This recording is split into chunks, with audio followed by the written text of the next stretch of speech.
I'm gonna make this car lower than it already is, so there's no way that I'm gonna get back down my driveway. So we'll see how that goes. Stay tuned. Alright, so first thing we got here is this Braun rechargeable LED work light, 1500 lumens. It's cordless, it's cool. This would have come in handy when we were installing coilovers in the dark. So when Daniel installs his coils coming up soon, we can use this. We got that. Gloves are always a must. I didn't have any, and these are the heavy duty ones, so whatever, they're like $8 or something. We got a funnel set for $1.29. I don't have any funnels, surprisingly, and you always need them for something, so we got those. We got this Pittsburgh, you know, Harbor Freight brand socket rail set, so, you know, just to organize the sockets.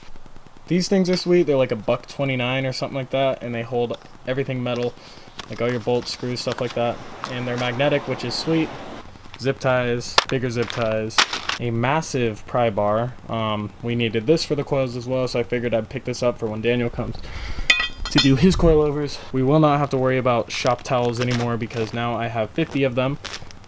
Got a cool little mechanics tool bag here, which is nice because I didn't have one of these. I was looking for these, or one of these, the other day when I went to the junkyard. This is just a moving mat, so I can set it over the engine bay or whatever, on the fender or whatever, so we're not just leaning against it with keys and stuff. And then, lastly, we have this Pittsburgh roller seat. I'm going to set this up really quick because this is going to be helpful today, and that's going to lead us into what we're doing today.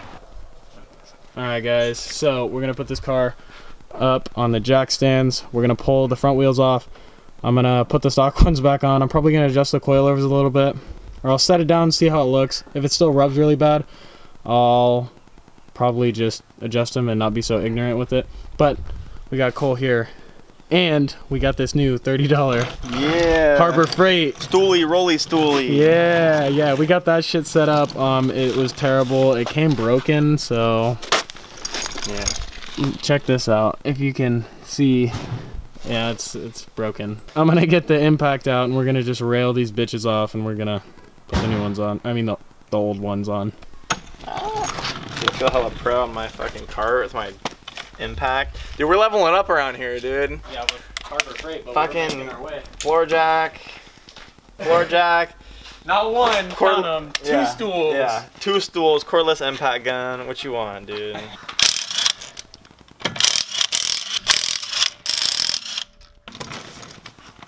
Okay guys, so we do have a little bit of rubbing here. On the coilover and the actual spring, it's not that bad because we added these 10mm spacers. Shout out to Justin. I know you don't watch my videos, but they're here and we're using them. Haven't paid you back yet, probably won't.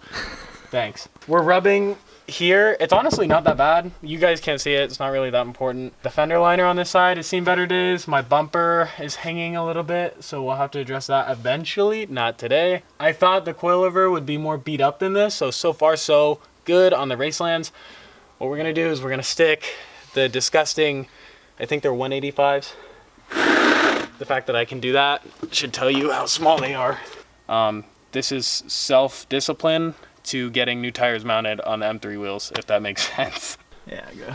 Alright guys, so we have taken the spacer off. It's probably not really that smart to run a spacer on a stock wheel, and like Cole said, it's definitely not even like a actual alloy wheel or anything. Like it's a steely. They're really skinny, and the rear of this, like on the face, isn't flush like those M3 wheels. It just didn't seem right, so I'm not gonna run it, and this is only temporary, so I'm not really too concerned. So we're just gonna fucking zap these on.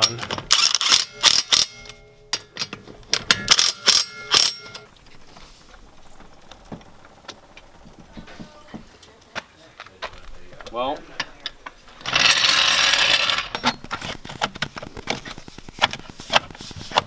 Dialed. this is bad. It's also leaking oil. So if I scrape again, I feel like that pan is on its last, who knows.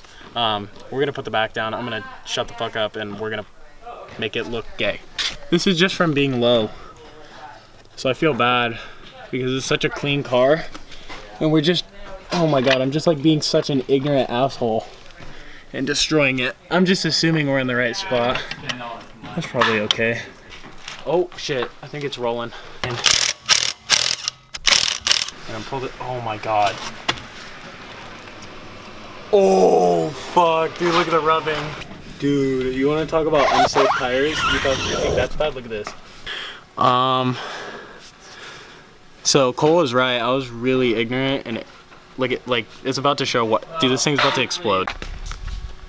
No, stop. Hold on.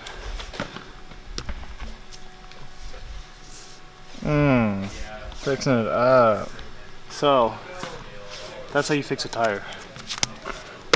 Now we can throw these back on the car. So we're gonna do that right now.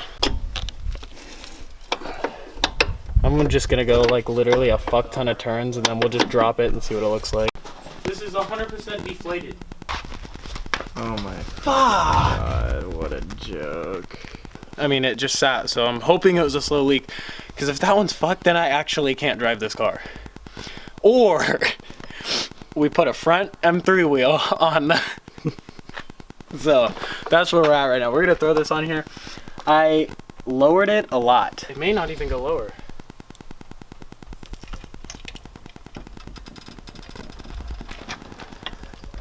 Okay, that sucks.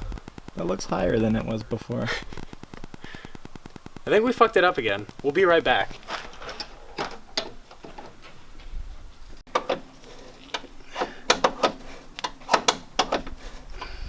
So take number 2.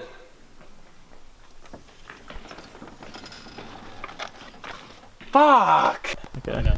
Yeah. Okay, so here goes nothing. I think it's maxed out now, but we're about to find out. Fuck! This is so dumb. What do you think about that? I have no words, because I can't drive it like that. Like, I would drive it like that, like cool, static, and like haggard and fucking gay, but like I can't even drive it like that. So what has to happen now is I can't even tell like if I cranked all the way. I think I did, because like you can't even fit the spanner in there, like the spring and like the actual strut tower are like this, and where you adjust that little ring, you can't even get the spanner wrench in there. So I think I maxed it out.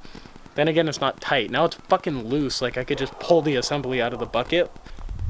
You would think after 6 attempts or something, I would understand the geometry and like how it works. I don't even know if that's the right word, geometry. But clearly, I can't even understand it after 7, because I couldn't even tell you. I think we're going in the right direction. That's what I can guarantee right now. Okay, guys, we're back. It's day number 2. We're just gonna finish what we started. As you can see, the rear wheels are now on, so the whole thing's sitting on steelies. I slammed it all the way. It's as low as it's gonna go. I do want to get this inner lip rolled. We're not going to do that today because I don't have a fender roller. Plus, I'd rather just have someone that's really good at it do it, so we don't fuck up the paint and all that. But yeah, it's going to be pretty easy. From here, I want to jack up the car, see where it's scraping, order the parts accordingly. So.